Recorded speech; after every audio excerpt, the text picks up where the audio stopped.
Një tragjedi ka ndodhur mbrëmjen e së mërkurës në komunën e zonës Piana di Luca në Itali. Mësohet se 4 anëtar të një familje shqiptare me origjinë nga Peqini, babai, nëna dhe 2 fëmijët kanë humbur jetën për shkak të një rrjedhje monoksidi karboni, e cila me shumë gjasa është shkaktuar nga një defekt i kaldajës në banesën e tyre.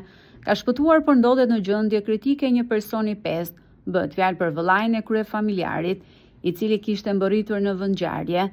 Pasi familjarët nuk po i përgjigjeshin telefonit, viktimat janë 4 persona me origjinë shqiptare.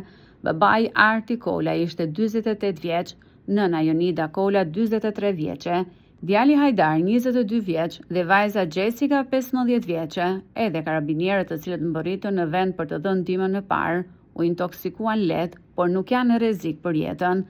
Tragjedia ndodhi rreth orëve të darkës. Vëllai i kryefamiljarit dhe karabinierët, në momentin që hyn në shtëpi, gjetën tryezën të shtruar. Alarmin e dha pikërisht vëllai i kryefamiljarit, i cili njoftoi karabinierët sapo mbërritën në banesën 3 katëshe. Ai dhe efektivët trokitën disa herë pa marrë asnjë përgjigje.